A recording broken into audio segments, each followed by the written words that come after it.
2. O que governos e empresas de tecnologia podem fazer agora?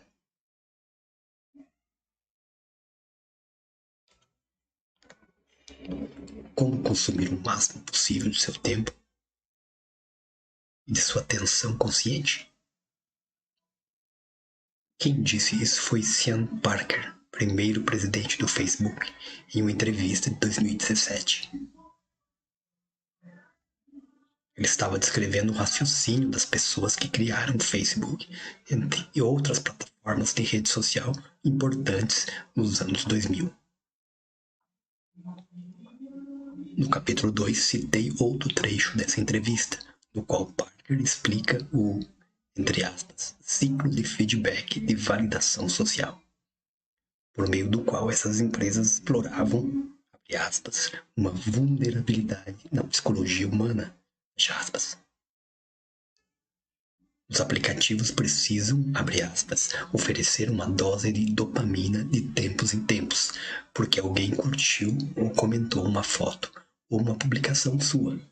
Isso vai fazer você contribuir com mais conteúdo e vai render mais curtidas e comentários para você, fecha aspas. Parker disse que ele, Mark Zuckerberg, Kevin Systrom, cofundador do Instagram, e outros, compreendíamos isso conscientemente e seguimos em frente mesmo assim. Ele também disse: só Deus sabe o que isso está fazendo com o cérebro das crianças. Por que alguém trataria seus clientes assim? Porque usuários não são clientes para a maioria das empresas de rede social.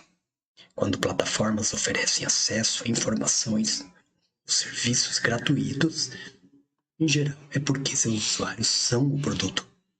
Sua atenção é uma substância preciosa que as empresas extraem e vendem a clientes que pagam os anunciantes.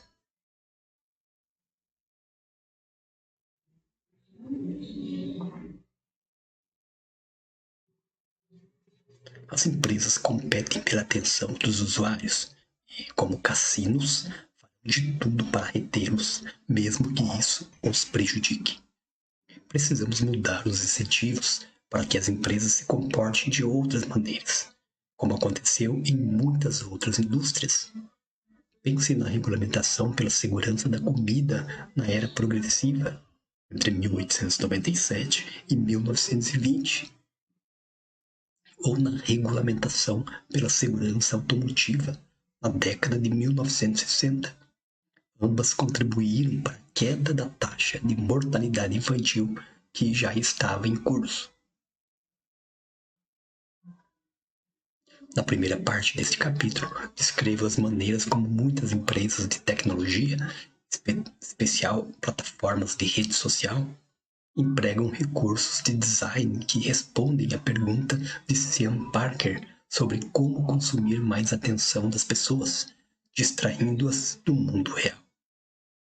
Depois explico como governos podem mudar as leis para incentivar comportamentos e escolhas diferentes, que tornariam as redes sociais menos prejudiciais e permitiriam que os pais escolhessem por si próprios como e quando seus filhos entrariam no mundo virtual.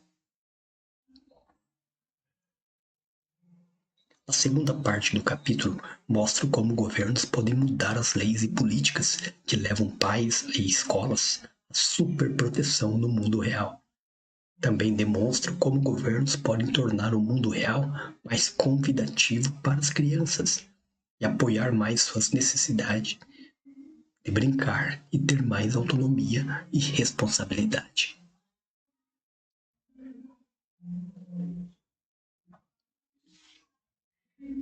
Como veremos, políticas governamentais contribuíram para o declínio da infância baseada no brincar, sobretudo com a explicação ou com a aplicação, corrigindo, excessivamente zelosa de leis estaduais vagas relacionadas à negligência com crianças e para a ascensão da infância baseada no celular, sobretudo ao estabelecer a maioridade na internet cedo demais, sem verificar a idade do usuário. Novas leis e novas políticas ajudariam enormemente os pais que enfrentam dificuldades de criar seus filhos de uma maneira mais saudável. Subtítulo: A corrida até o fim do tronco cerebral. Entre os mais incisivos analistas dos incentivos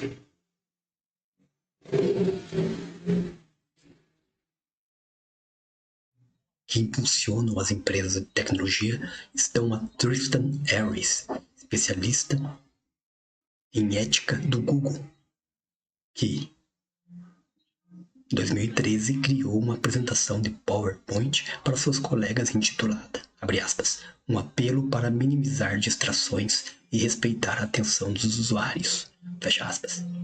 Harris notou que os produtos de apenas 3 empresas, a Google, a Apple e o Facebook, estavam moldando aquilo para o qual a maior parte da humanidade dedicava sua atenção limitada.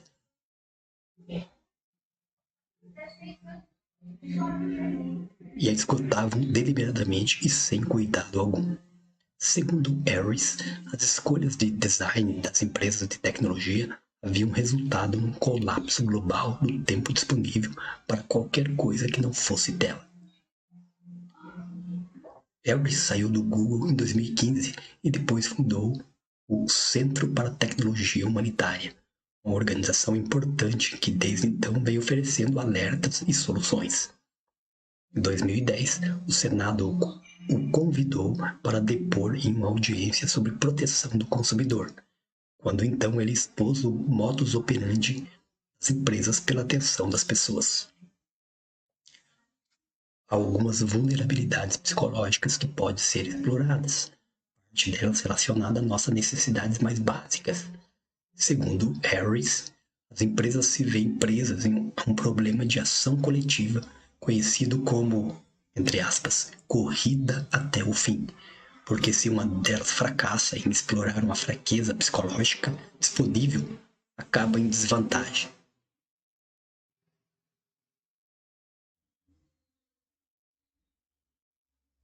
Repetindo, porque se uma delas fracassa em explorar uma fraqueza psicológica disponível, acaba em desvantagem em relação a concorrentes menos escrupulosas. Na economia da atenção, a atenção é limitada. O modelo de negócio baseado em anúncios exige sempre mais. Assim, temos uma corrida até o fim do tronco cerebral. Começa aos poucos. Primeiro, para conseguir sua atenção, disponibilizo recompensas do tipo caça-níqueis, com a ideia de deslizar a tela para baixo para atualizar, criando pequenos vícios. Tiro as dicas de interrupção com uma tela de feed automático, de modo que sua mente se esquece de fazer outra coisa. Isso não é o bastante, no entanto.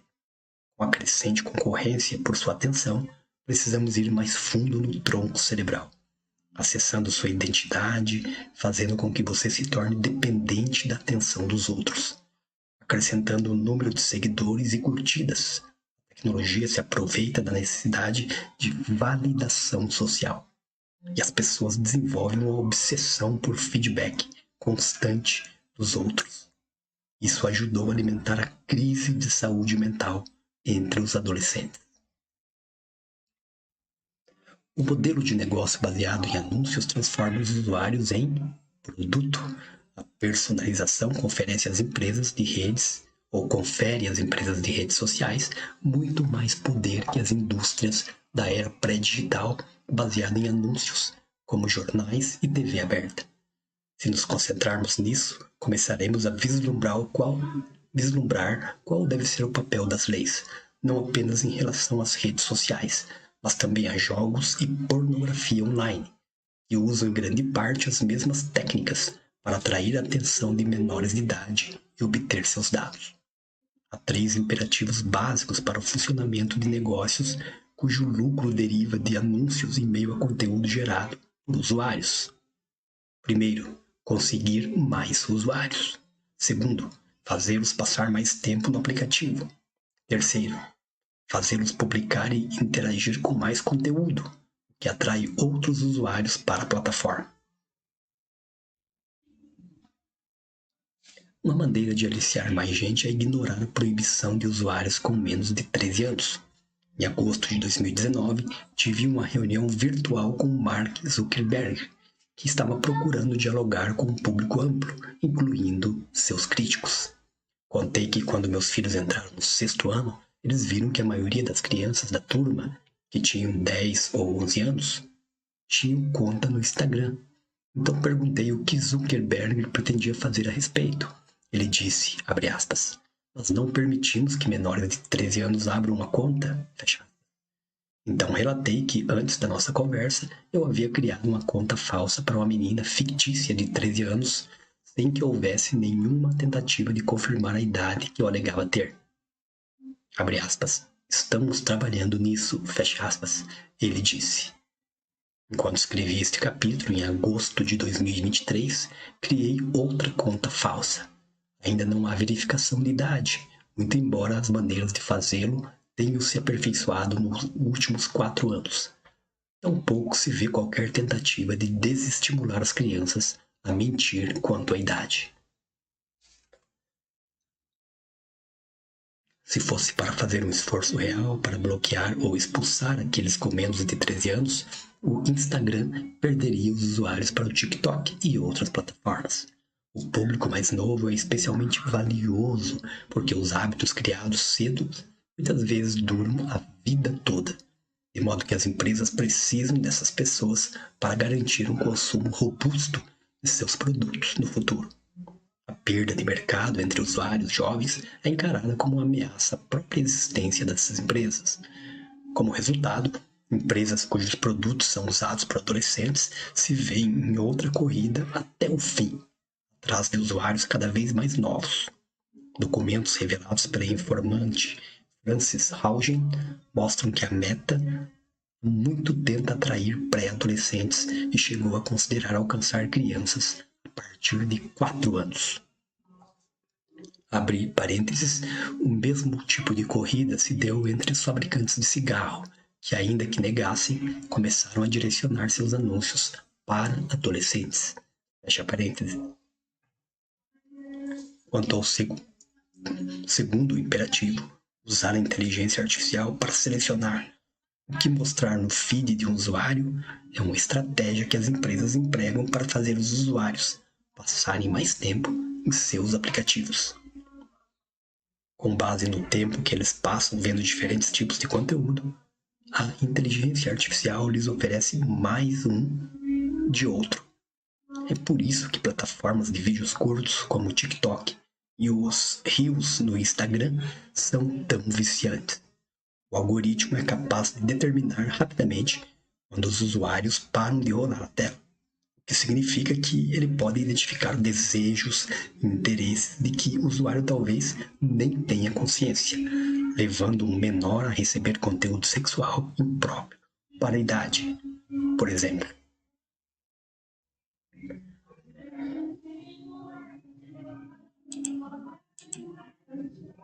Designers de tecnologia há muito aprenderam a reduzir o atrito ou esforço.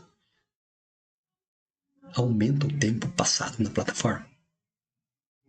Repetindo e corrigindo, designers de tecnologia há muito tempo aprenderam que reduzir o atrito ou esforço aumenta o tempo passado na plataforma, de modo que opções como reprodução automática e feeds infinitos incentivam um consumo maior do conteúdo no automático, quase como um zumbi.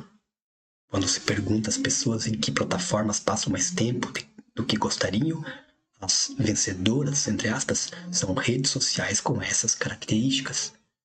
Os jogos modernos usam truques diferentes para manter os usuários, como gratuidade, ciclos de validação, as loot boxes, que são essencialmente jogos de azar, e aventuras multijogadores que nunca chegam ao fim.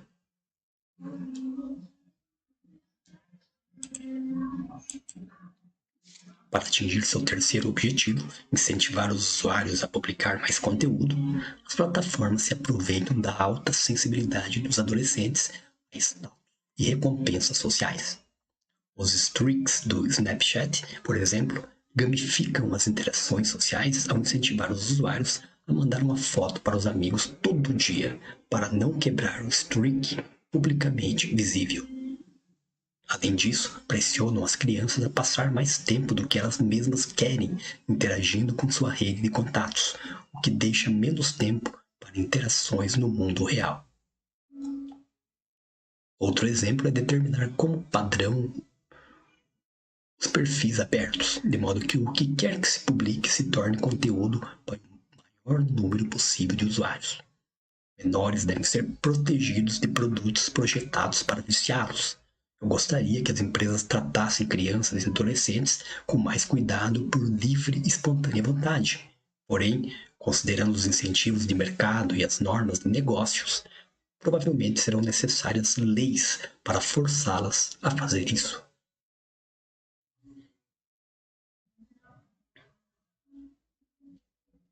Subtítulo: O que governos e empresas de tecnologia podem fazer para encerrar a corrida? São 4 as principais estratégias que governos e empresas de tecnologia podem pôr em prática para tornar o mundo virtual um lugar melhor para os adolescentes. Primeiro, estabelecer o dever de cuidar. Em 2013, Biban Kidron fez um filme sobre a vida de adolescentes no mundo online, intitulado Na Vida Real. E ficou muito assustada com o que descobriu a respeito das estratégias de exploração dos adolescentes pelas empresas de tecnologia. Enquanto trabalhava no documentário, Kidron se tornou por vitalício ou par vitalício da Câmara dos Lords do Parlamento inglês, e a segurança das crianças na internet passou a ser sua prioridade. Depois de muita discussão, ela formulou uma lista de padrões de design que as empresas de tecnologia poderiam adotar para minimizar os malefícios do tempo online de crianças e adolescentes. A lista recebeu o nome de Código de Design Adequado à Idade, ou AADC, sigla em inglês. Foi promulgada no Reino Unido em junho de 2020. O código foi revolucionário ao responsabilizar as empresas quanto à maneira como tratam menores de idade. É dever delas projetar o seu produto segundo os melhores interesses da criança, que o código define como qualquer um com menos de 18 anos. Por exemplo, em geral, para a criança, é melhor que as configurações de privacidade padrão sejam as mais rigorosas, enquanto para a empresa é preferível que as publicações da criança fiquem visíveis ao maior número de pessoas possível. A lei, portanto, exige que a configuração padrão para menores seja o perfil privado. A criança precisa fazer ativamente a escolha de mudá-la se quiser que suas publicações sejam visualizadas por desconhecidos. O mesmo vale para os dados de geolocalização. O padrão deve ser a impossibilidade de se descobrir a localização de uma criança com base em um post ou no uso do aplicativo, a menos que ela escolha tornar público esse dado. Outra exigência, as plataformas devem ser transparentes quanto ao que estão fazendo, explicando sua política de privacidade e a natureza dos controles parentais, em uma linguagem ou em vídeos que a criança consiga compreender com facilidade. Embora se aplique apenas a serviços oferecidos no Reino Unido, o código já teve 2 efeitos abrangentes. Muitas empresas decidiram que não valia a pena oferecer produtos diferentes em países diferentes, por isso promoveram as mudanças em nível mundial. A Califórnia adotou sua própria versão do AADC, promulgada em 2022, e desde então os outros estados fizeram o mesmo. É claro que não faz muito sentido estados americanos promulgarem separadamente suas leis sobre algo como a internet. Tentacular e sem localização fixa. Seria desejável que o Congresso americano agisse, e no momento há um forte apoio bipartidário a vários projetos de leis importantes, como a Lei pela Segurança das Crianças na Internet, ou COSA, a sigla em inglês, e inclui muitas ideias do AADC. No entanto, considerando a paralisia que reina no Congresso americano, resta aos estados e governadores tentar proteger as crianças de práticas online predatórias.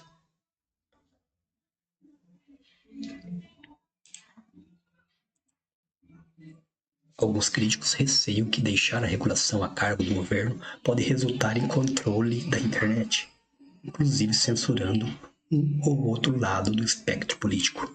Esse receio não é descabido.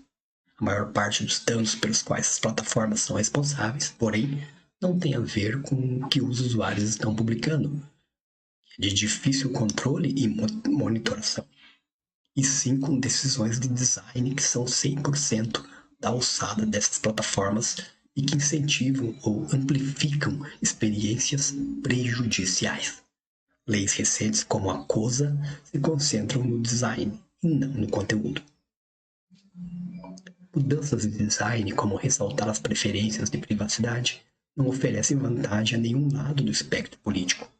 Quando o TikTok limitou a capacidade dos adolescentes de receber mensagens de desconhecidos em resposta ao Código Britânico, ou quando o Facebook recuou em relação ao modo como seus anunciantes podiam personalizar anúncios para usuários menores de idade, essas mudanças partiriam de um, entre aspas, ponto de vista neutro.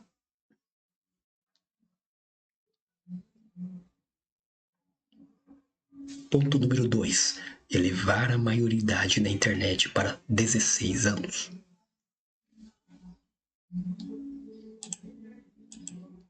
No fim da década de 1990, não havia nenhuma proteção especial para as crianças na internet. As empresas podiam coletar e vender os dados sem o consentimento dos pais. Em resposta, a Comissão Federal do Comércio dos Estados Unidos recomendou que o Congresso criasse uma lei exigindo o consentimento dos pais antes de os sites adquirirem informações pessoais das crianças. O então deputado e hoje senador Ed Markey, de Massachusetts, redigiu esse projeto de lei, definindo a criança como qualquer pessoa com menos de 16 anos, no que se referia à aquisição de dados. As empresas de e-commerce da época chiaram, unindo-se a grupos de defesa das liberdades civis, preocupados com a possibilidade de que o projeto de lei dificultasse que os adolescentes encontrassem informações sobre controle de natalidade, aborto e outros temas sensíveis.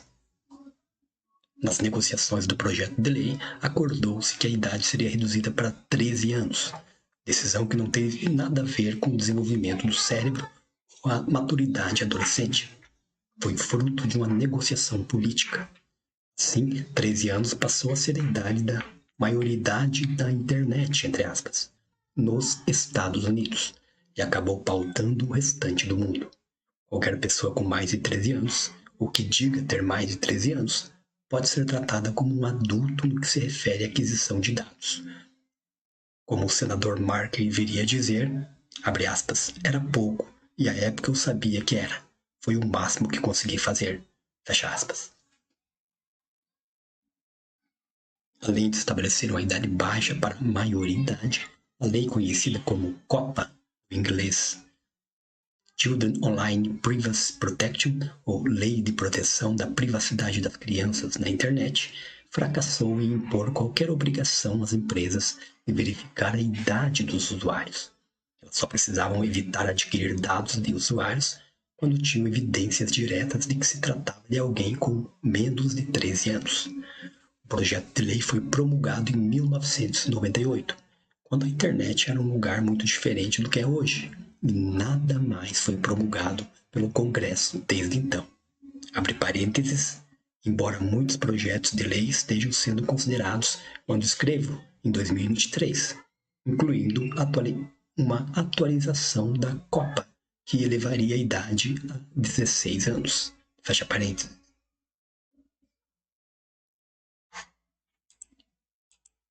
Ao determinar 13 anos como a maturidade na internet, a COPPA sinalizou aos pais que o governo julgava essa idade apropriada para que as crianças abrissem contas e usassem os serviços disponíveis. É similar à classificação indicativa dos filmes, por exemplo. Determina que os filmes são apropriados para que crianças de certa faixa etária vejam sem um adulto. No entanto, estar apto a ver um filme é muito diferente de estar apto a exercer autocontrole e fazer escolhas ponderadas quando se está sujeito às técnicas viciantes de poderosas empresas em busca da atenção do usuário.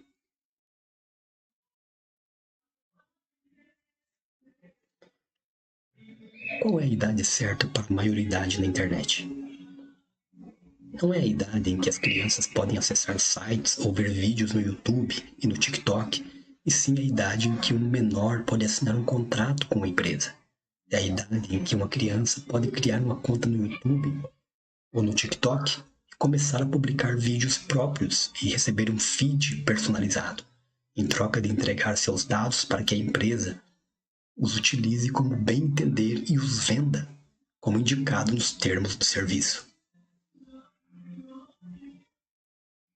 Mesmo os pais que se esforçam para manter as crianças longe do Instagram com frequência fracassam, como a mãe de Boston citada no capítulo 1, ou como os pais de Alex Spence no capítulo 6. Quando falei com a mãe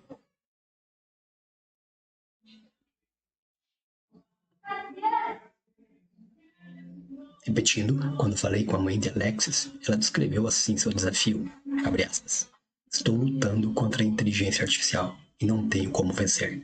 Não consigo derrotar um computador mais inteligente que eu e que diz a ela como me enganar, fecha aspas. Não podemos querer que o fardo do policiamento da idade mínima recaia unicamente sobre os pais, assim como não podemos culpá-los quando os adolescentes tentam comprar bebida alcoólica.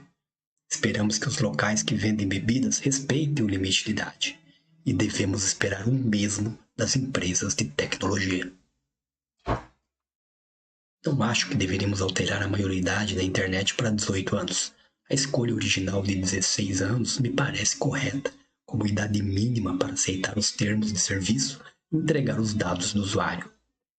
Adolescentes de 16 anos não são adultos, mas são mais maduros e capazes do que eram aos 13, e acabaram de passar pelo que talvez seja o período mais sensível quanto a danos em consequência do uso de redes sociais. Entre 11 e 13 anos para meninas, entre 14 e 15 anos para meninos. Por outro lado, o córtex pré-frontal desses adolescentes continua em desenvolvimento. E eles ainda são vulneráveis. Redes sociais, jogos online, pornografia e outras atividades ainda serão nocivos a muitos deles. Assim, não estou dizendo de modo algum que o mundo virtual, em sua presente forma, sem proteções, seja seguro para adolescentes de 16 anos. Mas se vamos estabelecer uma idade mínima padrão a ser aplicada em âmbito nacional, então 13 anos é muito pouco e 16 anos parece um meio termo mais viável, e que de certo receberia maior apoio político e social que um esforço para elevar a idade para 18 anos.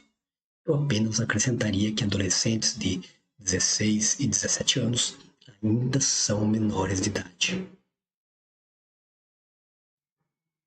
E que as proteções de qualquer versão de um código de design adequado à idade ainda se aplicariam a eles.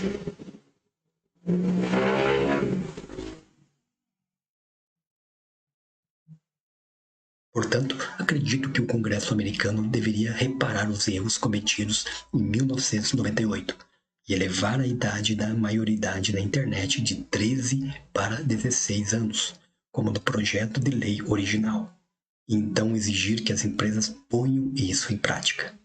Mas como elas podem fazer isso?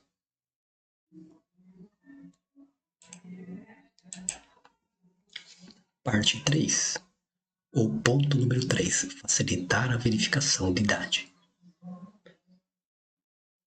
Quando ouve o termo verificação de idade, as pessoas em geral presumem que os usuários terão de apresentar um documento, como a carteira de motorista, na hora de abrir uma conta ou acessar um site.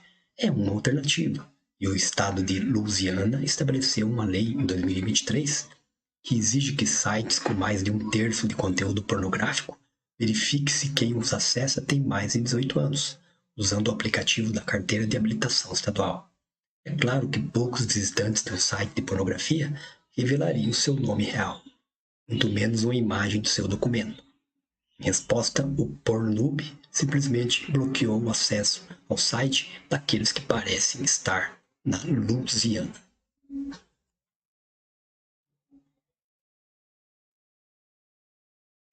Podem as plataformas de rede social pedir o documento de todos os usuários para provar que eles têm a idade permitida para abrir uma conta?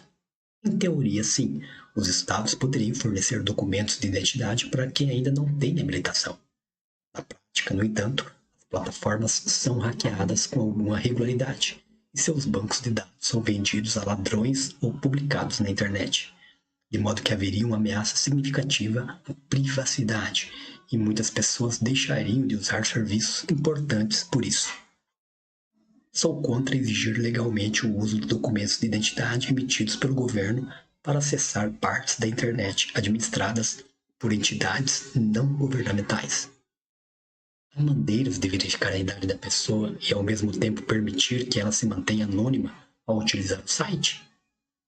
Sim, uma segunda possibilidade é os sites terceirizarem o trabalho para outra empresa, que retorna simplesmente com um sim ou não.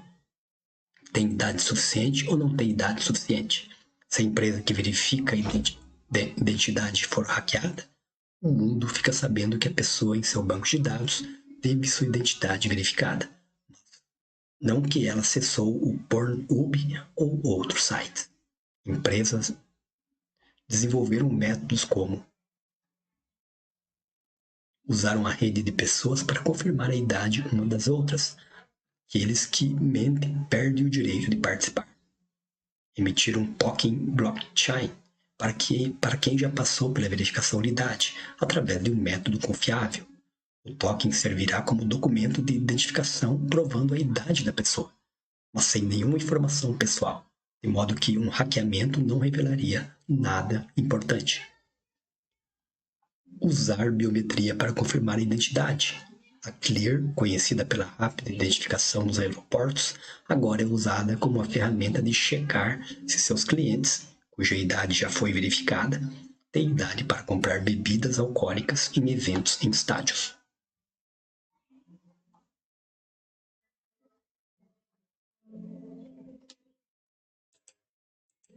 São tantas as empresas que oferecem métodos de verificação de idade que elas formaram uma associação comercial.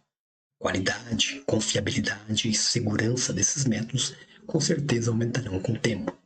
Espero que as empresas com intenção de comprovar a idade mínima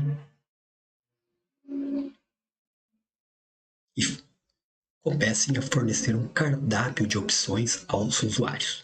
Alguns dos métodos demandariam apenas alguns segundos. Leis como a da Louisiana acarretariam menos preocupações em termos de privacidade, se permitisse que as empresas oferecessem várias opções confiáveis, em vez de a obrigação de apresentar um documento de identidade oficial.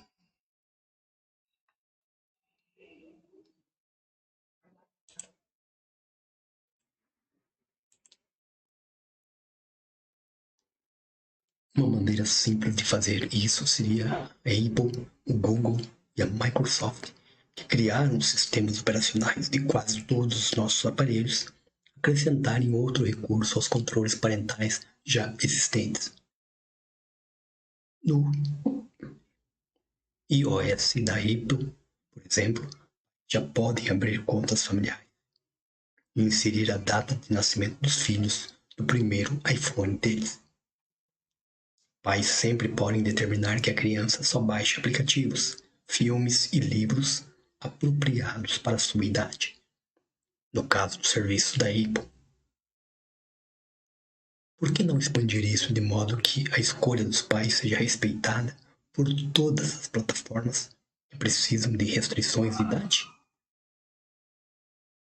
Abre parênteses, pais já são capazes de bloquear o acesso a sites específicos, mas isso impõe a eles a obrigação de saber que sites ou categorias de sites bloquear, o que eles não têm como saber, a menos que monitorem de perto as atividades dos filhos na internet.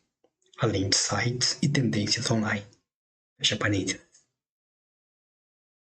A Apple, Google e a Microsoft poderiam criar um recurso que chamaremos aqui de verificação de idade.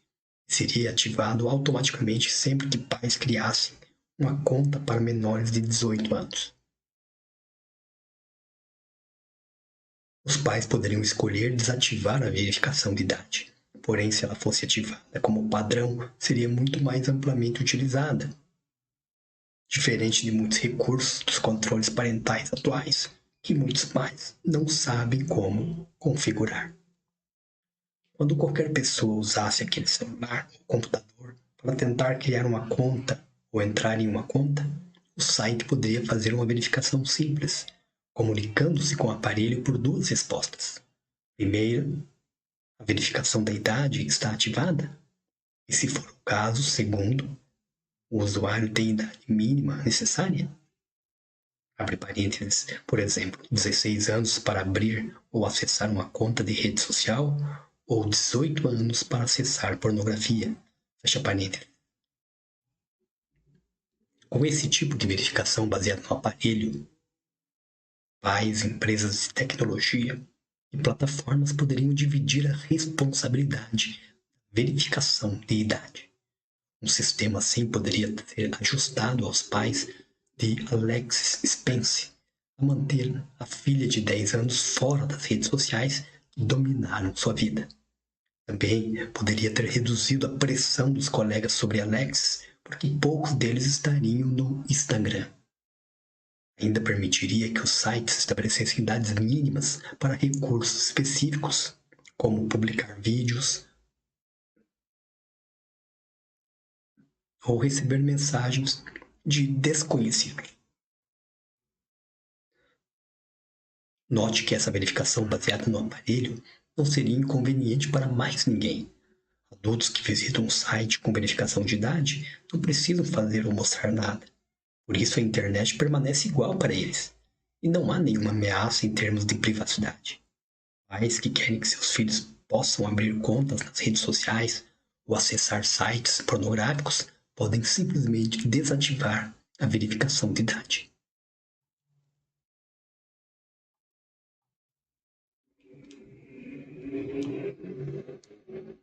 Número 4. Incentivar escolas sem celular. No capítulo seguinte sobre o que as escolas podem fazer, defenderei que todas as escolas do ensino básico ao médio proíbam os celulares, em nome não só da saúde mental dos alunos, mas também do desempenho escolar. Governos de todos os níveis, locais e federais, poderiam apoiar essa transição alocando fundos para cobrir o baixo custo de comprar armários ou estojos com cadeado onde trancar os aparelhos. Departamentos de educação em níveis estadual e federal poderiam apoiar pesquisas sobre os efeitos da ausência de celular em escolas, para comprovar os benefícios para a saúde mental e o desempenho escolar dos alunos. Subtítulo: O que os governos podem fazer para incentivar mais e melhores experiências no mundo real. Nas férias de verão de 2014, Deborah Hill, mãe solo da Carolina do Sul, levava sua filha ao McDonald's onde ela trabalhava. Regina, de 9 anos, matava o tempo jogando no laptop. Quando lhe foi roubado, no entanto, ela implorou à mãe que a deixasse brincar em um parque com fontes muito popular na vizinhança. Ela estaria cercada por amigos e pelos pais de muitos deles. Parecia seguro. Parecia ter a cara do verão. Então Deborah permitiu. Contudo, no terceiro dia de diversão ao sol, uma mulher no parque perguntou a Regina onde a mãe dela estava. Quando a menina respondeu trabalhando, a mulher ligou para a polícia. Acusada de abandono de incapaz, que pode acarretar uma sentença de até 10 anos, Deborah foi detida. Regina passou 17 dias longe da mãe. Esse caso e muitos outros parecidos fazem com que os pais supervisionem os filhos em excesso. Governos parecem estar literalmente criminalizando a infância baseada no brincar. As normas. Repetindo, a norma antes dos anos 1990.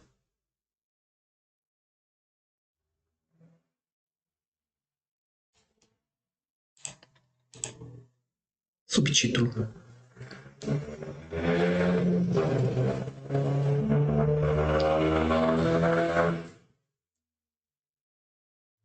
Parar de punir pais por dar liberdade aos filhos no mundo real. A experiência de Debra e de outros pais investigados por deixar os filhos brincar na rua ou voltar sozinhos do parque estimulou a Let Grow, ou Deixe Crescer, a organização, a iniciar um movimento por leis que garantisse uma independência razoável na infância, entre aspas. Hoje, leis que tratam de negligência são vagas na maioria dos estados, e às vezes dizendo coisas como, abre aspas, os pais precisam garantir supervisão apropriada, fecha aspas. Sim, as crianças deveriam receber supervisão apropriada, porém, as pessoas têm ideias muitíssimo diferentes das implicações disso. Não é porque uma pessoa não deixaria sua filha de 9 anos brincar sozinha no parque que o Estado deveria poder iniciar uma investigação contra quem deixa. Um estudo publicado no Social Policy Report referiu que a maneira como as leis americanas atuais são escritas e interpretadas tem pouco a ver com a idade em que as crianças desenvolvem suas habilidades. Em sociedades no mundo todo, as crianças passam a ser vistas como muito mais capazes e responsáveis por volta dos 6 ou 7 anos, quando eles designam tarefas rotineiras, como cuidar de crianças mais novas e de animais. No entanto, em alguns estados americanos, como Connecticut, por lei, uma criança não pode ser deixada sozinha até os 12 anos, o que significa que aquelas de 11 anos precisam de babá. Uma mãe de Connecticut chegou a ser detida por deixar a filha de 11 anos no carro enquanto entrava num estabelecimento comercial. E isso sem dizer que a Cruz Vermelha começa a treinar crianças de 11 anos para serem babás, idade em que minhas irmãs e eu nos oferecemos para cuidar de crianças vizinhas. A Let Grow fez um lobby bem-sucedido e Connecticut mudou a lei relativa ao crime de perigo à vida mudou a lei relativa ao crime de perigo à vida em 2023. As leis sobre negligência de outros estados, no entanto, permanecem ambíguas, oferecendo às autoridades ampla liberdade de ação.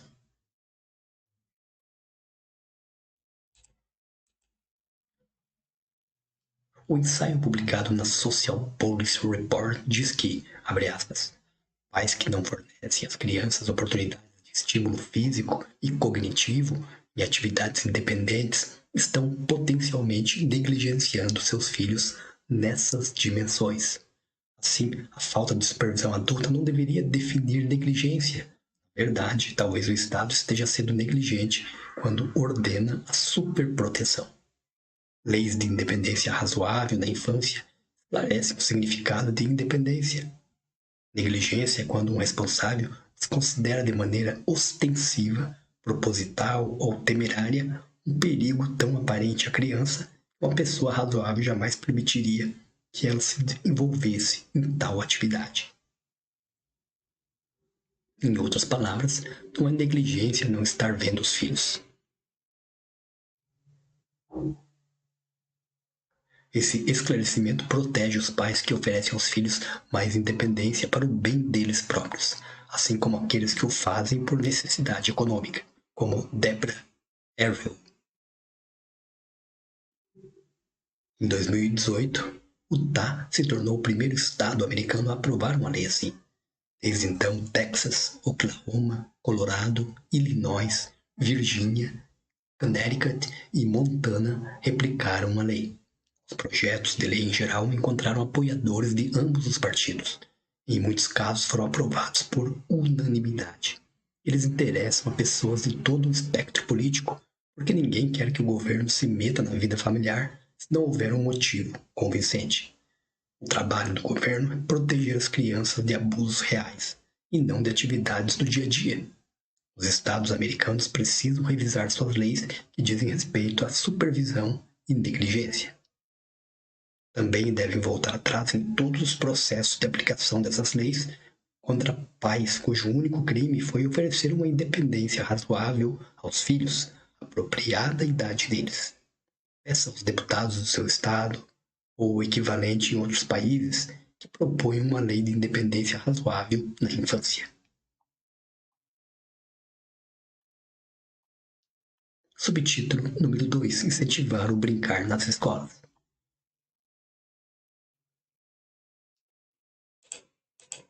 No próximo capítulo, sustento que as escolas americanas estão reduzindo o tempo de brincar das crianças com o intuito de privilegiar o ensino e a preparação para provas, que acaba indo contra seus próprios interesses, porque crianças que não brincam apresentam mais ansiedade e dificuldade de concentração. E, em última instância, aprendem menos. Gabinetes governamentais e departamentos de educação estaduais precisam levar a sério as pesquisas sobre os benefícios do brincar livre no geral e, em particular, no intervalo. Depois deveriam garantir que as escolas disponibilizassem mais tempo para o brincar livre, incluindo oportunidades para brincar antes e depois da aula, em especial na educação infantil e fundamental. Subtítulo número 3: Projetar e zonear o espaço público tendo as crianças em mente. Se quisermos que as crianças se encontrem presencialmente e interajam com a realidade, o mundo e seus habitantes precisam estar acessíveis a elas. Um mundo projetado para carros não costuma ser um mundo amigável para os pequenos. Cidades podem fazer mais para garantir a qualidade de calçadas, faixas de pedestres e semáforos. Podem instalar medidas para desacelerar o tráfego, além de alterar o zoneamento para permitir o desenvolvimento do uso misto ou de uso misto, quando estabelecimentos comerciais, recreativos e residenciais convivem em harmonia, há maior atividade nas ruas e mais lugares aonde as crianças podem chegar a pé ou de bicicleta. Por outro lado, quando a única maneira de as crianças chegarem a uma loja, um parque ou a casa de um amigo é de carona com os pais, mais elas ficam em casa, acompanhadas de um atelo. Crianças que podem ir a um parquinho de bicicleta ou a pé têm 6 vezes mais chance de visitá-lo do que crianças que precisam de alguém para levá-las de carro. Assim, é importante espalhar parquinhos pelo bairro e considerar a possibilidade de alguns parquinhos de aventura. Entre parênteses, ver o próximo capítulo. Algumas cidades europeias encontraram uma maneira inovadora e de baixo custo de ajudar as crianças e os pais com a socialização. Fechar a rua da frente da escola por 1 hora antes e depois das aulas. Essas ruas temporariamente livres de carro. Os pais se misturam e as crianças brincam, e os índices de congestionamento, poluição e perigo nas vias diminuem. Nessa era de declínio comunitário e aumento da solidão, as cidades devem facilitar aos moradores a interdição de ruas para festas e outros fins sociais, inclusive brincar. Ao considerar trânsito, leis de zoneamento, licenças e novas construções, é importante lembrar que as crianças são seres humanos. Eles querem estar onde as coisas acontecem.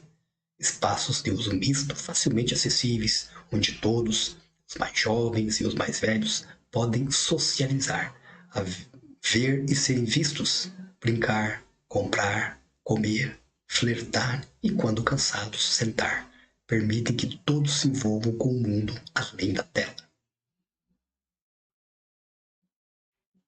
Subtítulo número 4: Maior oferta de formação técnica e programas de jovem aprendiz.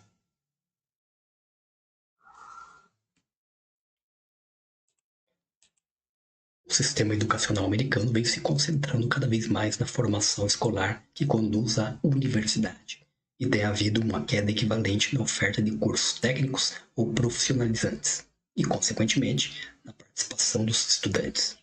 Trata-se de cursos que envolvem bastante experiência prática, em áreas como indústria, mecânica automotiva, agricultura e negócios. Segundo Richard Reeves, pesquisas indicam benefícios para meninos que fazem ensino médio em escolas técnicas. Eles apresentam uma taxa maior de graduação e salários mais altos, se comparados a meninos que fizeram ensino médio em escolas tradicionais. Entre as meninas não foram observados esses benefícios. Essa é mais uma prova de que as escolas tradicionais estão falhando no sentido de garantir o envolvimento dos meninos, que culmina em um enorme desperdício de potencial.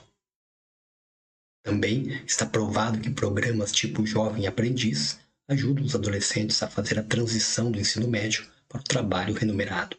Como as pessoas vivem mudando de emprego, as empresas não têm grandes incentivos para contratar jovens inexperientes e investir neles, e depois zarpam para outro lugar. Programas apoiados pelo governo, que subsidiam o salário por um período, tornam os jovens mais custosos para as empresas e aumentam seu valor para elas ou para um futuro empregador. Os governos também podem apoiar programas de ano sabático ou ano de serviço, em particular entre jovens que não têm perspectivas claras em relação à universidade. Em programas como o America ou AmeriCorps, os jovens desenvolvem novas habilidades enquanto ajudam comunidades locais.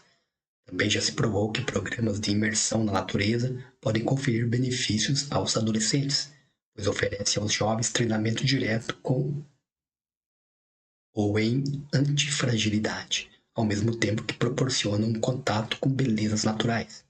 Esses programas costumam ser geridos por organizações com ou sem fins lucrativos. Mas Connecticut, por exemplo, oferece desde 1974 um programa gratuito a adolescentes de todo o estado.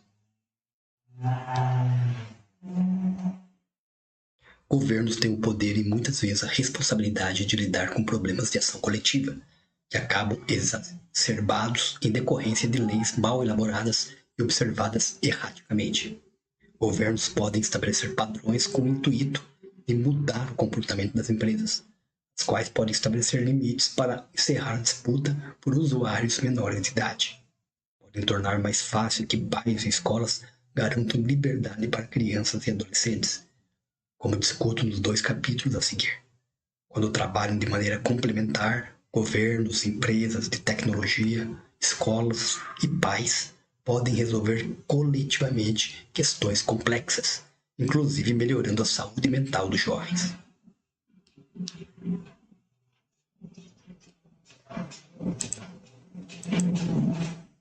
Subtítulo: Resumindo, governos em todos os níveis precisam mudar políticas que prejudicam a saúde mental dos adolescentes e apoiar políticas que a melhorariam.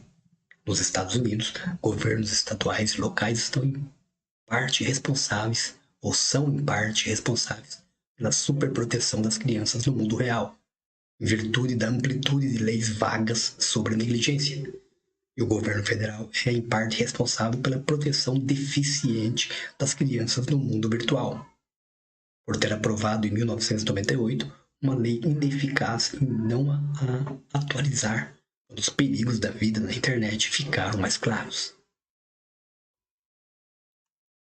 Para corrigir a questão da precária proteção na internet, os governos federais e nacionais deveriam promulgar leis como aprovada no Reino Unido, que exige que as empresas tratem menores diferentemente de como tratam os adultos, com um cuidado a mais. Governos nacionais também devem levar para 16 anos a idade da maioridade na internet. Empresas de tecnologia podem ser grande parte da solução, desenvolvendo melhores sistemas de verificação de idade e acrescentando recursos que permitam aos pais marcar os celulares e computadores dos filhos como impróprios para sites em que o acesso deve ser restrito, só permitido a partir de determinada idade. Esse recurso poderia ajudar a resolver vários problemas de ação coletiva para pais, filhos e plataformas. Para corrigir a superproteção no mundo real, Os governos estaduais e locais precisam ser mais claros quanto às leis de negligência e deixar os pais seguros de que não correm o risco de ser presos ou de ver o Estado intervindo em sua vida familiar, e permitirem que seus filhos desfrutem de momentos sem a supervisão deles.